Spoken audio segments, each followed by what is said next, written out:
আসসালামু আলাইকুম রহমতুল্লাহ। সুপ্রিয় দর্শক, আপনাদের আজকে যে ইস্যুটি নিয়ে কথা বলবো সেটা হলো বিভিন্ন রাজনৈতিক ব্যক্তিত্ব শহীদ বুদ্ধিজীবী দিবস উপলক্ষে যে মন্তব্যগুলো করেছেন এ কিছু আলোচনা করতে চাই এই নিয়ে। তা আসুন প্রথমে বিএনপির মহাসচিব মির্জা ফখরুল ইসলাম আলমগীর সাহেব কি বলেছেন। অন্তর্বর্তী সরকারের উপদেষ্টাদের সমালোচনা করে তিনি বলেন, এখন তারাই আমাদের সংস্কারের কথা শোনান। এটা সত্যিকার অর্থে যে সংস্কার আপনারা করতে চাচ্ছেন সেই সংস্কার করতে যে আসলে রাজনৈতিক দলগুলোর আপনারা পরামর্শ নিচ্ছেন না, অথচ বিএনপি যে 31 দফার একটি সংস্কার দিয়েছেন আপনাদেরকে, সেটাও আপনারা আমলে নিচ্ছেন না। আমি এই সংস্কার 31 দফার সংস্কারটি আমি পড়েছি, দেখেছি। আপনারা যদি এই সংস্কারটা ন্যূনতম করতে পারেন আর কিছুই লাগে না। সংস্কার করতে আপনার এই কটা জিনিসই যদি আপনারা বেসিক চিন্তা করেন, তাহলে আপনারা অন্য কোনো রাজনৈতিক দলের রোষানল কিংবা কোনো রাজনৈতিক দলের সমালোচনা পড়তেন না বা আসতেন না। আজকে যে অবস্থাটা তৈরি হয়েছে সেটা হচ্ছে সরকার এবং রাজনৈতিক দল, বিশেষ করে বিএনপি মুখোমুখি একটা অবস্থানে দাঁড়িয়েছে। এই মুখোমুখি অবস্থানে দাঁড়িয়ে আমরা যেটা আশা করেছিলাম যে বিএনপি কি আসলে 71-এর চেতনাকে বিশ্বাস করে, এরকম আমরা চিন্তা করছিলাম। ঠিক সেই সময় মির্জা ফখরুল ইসলাম আলমগীর খুব সময়োপযোগী একটি বক্তব্য দিয়েছেন। একটা কথাই কোট আনকোট, যে 71-এর চেতনাকে ধারণ করেই তারা এগিয়ে যেতে চান। এটা খুব স্পষ্ট ছিল, এটা খুব দরকার ছিল। মির্জা ফখরুল ইসলাম আলমগীরের পক্ষ থেকে বা বিএনপির পক্ষ থেকে এটা স্পষ্ট করা খুবই জাতির কাছে প্রয়োজন ছিল যে আপনারা কি 71-কে মুছে দিয়ে আপনারা কি 24-কে তার উপরে স্থাপিত করতে চান, নাকি আসলে আপনারা 71-এর চেতনায় বিশ্বাসী, আপনারা কোনটা? কিন্তু বিএনপি এটা পরিষ্কার করেছে যে মহান মুক্তিযুদ্ধ, অর্থাৎ 71-এ যে মহান মুক্তিযুদ্ধের মাধ্যমে যে আমরা একটা স্বাধীন সার্বভৌম দেশ পেয়েছি, এটার পক্ষে উনি পরিষ্কার করেছেন তাদের বার্তা। এটাই আসলে আমরা জানতে চাচ্ছিলাম, এটা বুঝতে চাচ্ছিলাম। আমরা শহীদ বুদ্ধিজীবী দিবস 2024-এ কিছু নতুন মাত্রা দেখলাম। এখন ভালো না মন্দ সেগুলো তো আমরা আসলে কখনো মানে এটা ভিতরে ঢুকতে পারবো না, ইন ডেপথ এটা কি, কিন্তু কিছু বক্তব্য না খুব হাস্যকর। যেমন জামায়াত ইসলামের সেক্রেটারি জেনারেল উনি যেটা জানালেন, বুদ্ধিজীবী হত্যাকারীদের এখনো চিহ্নিত করার সুযোগ রয়েছে। মানে এইটা আসলে কত বড় জাতির সাথে একটা হাস্যকর একটা আলাপ বা হাস্যকর একটা কথা। আবার এখানে বলছেন যে শহীদ বুদ্ধিজীবীদের জামায়াত ইসলামের পক্ষ থেকে শ্রদ্ধা জানাচ্ছেন। গোলাম পরর বলেন, তাদের আত্মত্যাগের মধ্য দিয়ে মুক্ত স্বাধীন দেশ পেয়েছি। যুগ যুগ ধরে জাতি তাদের অবদানে কথা স্মরণ করবে। 1971 সালে বুদ্ধিজীবীদের কারা হত্যা করলো? এই যে বুদ্ধিজীবীদের কারা হত্যা করলো, এই প্রশ্নটি আপনি কাকে করেছেন? জনাব গোলাম পরওয়ার স্যার, আপনি কাকে করেছেন এই প্রশ্নটি? এই প্রশ্নটি আপনাদের দিকেই এসে ধেয়ে যায়। আপনারা নিজেদেরকেই প্রশ্ন করুন, শহীদ বুদ্ধিজীবীদের কারা হত্যা করেছে? আপনারা নিজেদেরকেই প্রশ্ন করুন। আগে এই উত্তরগুলো দিন যে আসলে 71 সালে কি আল বদর, আল শামস, এই বাহিনীগুলো যে গঠন হয়েছিল, এই বাহিনীগুলো কি আসলে নিছক ছিল, নাকি আসলে জামাত ইসলামের কোনো সম্পৃক্ততাই ছিল না এদের সাথে?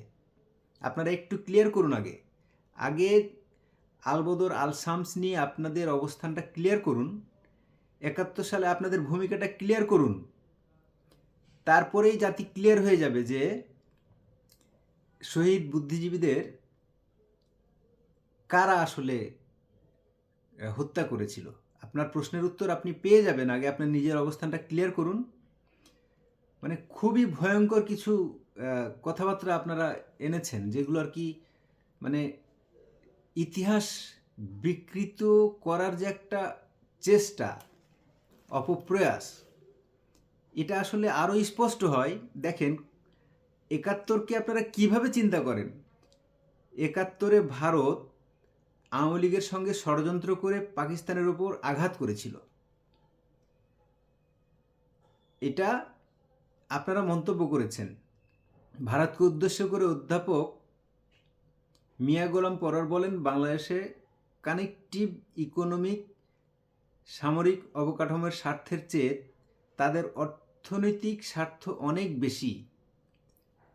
যেসব প্রকল্প অনেক বড় সেগুলো বাংলাদেশে ঢুকিয়ে দেওয়া হয়েছে, এতে লাভ হবে ভারতের আর কাজটা করবে বাংলাদেশের। হ্যাঁ, এটা আপনারা বলতেই পারেন, ভারত বিরোধিতা করে এই কথাগুলো বলতে পারেন, কিন্তু আপনারা যখন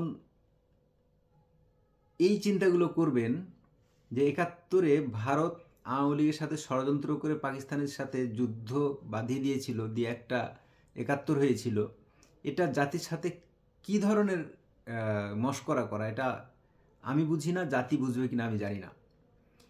ইতিহাসের বিকৃতি যে শুরু হয়েছে, এটা আসলে কোন পর্যায়ে যাচ্ছে, কোন পর্যায়ে যাবে আমরা কেউ জানি না, সত্যি আমরা কেউ জানি না।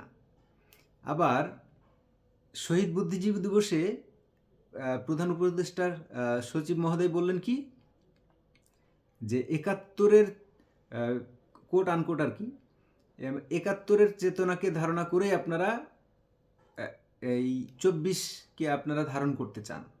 ওয়েল, 71-এর মুক্তিযুদ্ধকে আপনারা ধারণ করেন। এই ধারণের 71-এর যে আপনার ছিল, 71-এ যে আপনার স্বাধীনতা এবং সার্বভৌম দেশের একটা জন্য, একটা ভূখণ্ডের জন্য যে আমরা যুদ্ধ করেছি, এবং এর যা যা লক্ষ্য ছিল তা অর্জন করার জন্য যদি 24 হয়ে থাকে, তো মানুষ আগামীতে দেখতে পাবে, মানুষ আগামীতে দেখতে পাবে, কিছু দেখতে পাচ্ছে, আরও দেখতে পাবে। এখন এই যে জামাত ইসলামের ঢাকা মহানগর দক্ষিণের নায়েবে আমির অ্যাডভোকেট ডক্টর হেলাল উদ্দিন বলেছেন, 1965 সালে আমাদের সীমান্তে আপনারা মানে ভারত পরাজিত হয়েছিলেন। সেই প্রতিশোধ নেয়ার জন্য আপনারা 1971 সালে আওয়ামী লীগের সঙ্গে ষড়যন্ত্র করে পাকিস্তানের উপর আঘাত করেছিলেন। আমরা বলতে চাই, 1965 সালে যে ঈমান ছিল, সেই ঈমান এখনও বাংলাদেশের মানুষের অন্তরে জাগ্রত রয়েছে। অতএব হুমকি দিয়ে লাভ হবে না। আপনি কি বলতে চেয়েছেন? 71-এ ভারত পাকিস্তানের সাথে দ্বন্দ্বে জড়িয়ে আমাদের সাথে হাত মিলিয়েছিল না, আমাদেরকে সহায়তা করেছিল, এটা আপনাদের মানতে হবে। আপনারা এখন ভারতের অতি আগ্রাসী মনোভাব, বাংলাদেশকে ডমিনেট করার যে তাদের প্রবণতা, এটা সমালোচনা করতে পারেন। এর সমালোচনা আপনারা 100 বার করতে পারেন। কাঁটাতারে ফেলানি ঝুলিয়ে থাকার প্রতিবাদ আপনারা করতে পারেন, আমরাও করছি। কিন্তু আপনারা এই বলে এটা চাপিয়ে দিবেন যে 71-এ ভারত আর আওয়ামী লীগ এর সাথে ষড়যন্ত্র করে 71-এ যুদ্ধ হয়েছিল। এটা কোন ধরনের ইতিহাস ভাই? আপনার ইতিহাস নতুন করে লিখবেন না জাতি জানে? মুক্তিযুদ্ধের ইতিহাস কি আপনাদের মুখ থেকে শুনতে হবে জাতিকে? এটাও কি সম্ভব? আপনারাই মানে এই ইতিহাসকে কোথায় নিয়ে যাচ্ছেন, কোথায় নিয়ে যাবেন আমি জানি না, আমরা জানি না। আগামী দিনে আরও স্পষ্ট হবে, সরকারের অবস্থানও স্পষ্ট হবে। আপনাদের অবস্থানও স্পষ্ট হচ্ছে। আপনারাই বলুন যে আসলে শহীদ বুদ্ধিজীবীদের কারা হত্যা করেছিল। আপনারা বলুন, আপনারা গবেষণা করুন। এতদিন আপনারা গবেষণা করে বের করতে পারেননি? জনাব তারেক রহমানের এই কথাটি খুব ভালো লেগেছে। সংস্কারের নামে কালক্ষেপণ সহজভাবে নেবে না জনগণ। হ্যাঁ, অবশ্যই নেবে না। সংস্কারের নামে যদি আপনারা কালক্ষেপণ করেন, জনগণ আপনাদের মুখোমুখি দাঁড়াবে। রাজনৈতিক দলগুলো এখন আপনাদের পাশে আছে। আপনাদের পাশ থেকে সরে গেলে পায়ের নিচে মাটি থাকবে না। পায়ের নিচে মাটি থাকবে না তখন সকল দল যখন আপনাদের মুখোমুখি, তখন আপনারা টিকতে পারবেন না। সুতরাং এই রাজনৈতিক দলগুলোর সাথে আপনারা কয়েকদিনেই, অর্থাৎ যেটাকে বলবো 36 দিনে আপনারা যেটা বিপ্লব ঘটিয়ে এসে আপনারা একজন নেতা হয়ে গেছেন, আর যারা কিনা মির্জা ফখরুল ইসলামের মতো ওই রাজনীতি করতে করতে চুল দাড়ি সব পাকিয়ে ফেলেছেন, তাদের উপরে আপনারা কথা বলছেন। ভাই, রাজনীতি যদি এতই সহজ হতো, এই রাজনীতির মার প্যাঁচ এতই জটিল, এতই কঠিন, এতই সূক্ষ্ম, যেটা কিনা নেহায়েত আপনারা শিশু বাচ্চা। এখানে এক উপদেষ্টা মণ্ডলীর একজনও কেউ নেই যে রাজনৈতিকভাবে অভিজ্ঞ, পোড় খাওয়া লোক একজনও নেই। সুতরাং রাজনীতির বাইরেই থাকেন আপনারা। রাজনীতি নিয়ে কথা বলতে হলে আপনাদের রাজনীতিতে পাকা হইতে হবে। মির্জা ফখরুল ইসলামের মতো আপনাদেরকে পোড় খাওয়া রাজনীতিবিদ হইতে হবে। তো যা হোক, জাতি অনেক কিছু স্পষ্ট হচ্ছে, আরও হবে। আমরা আরও কিছু স্পষ্ট হবে এরকম ধারণা পাচ্ছি, দেখতে চাই আগামী দিনগুলো। দিন শেষে আমরা আপনাদের সফলতা কামনা করি। আপনাদের সফলতা কামনা করলেই কেবল বাংলাদেশ ভালো থাকবে। এটুকুই বলে শেষ করছি।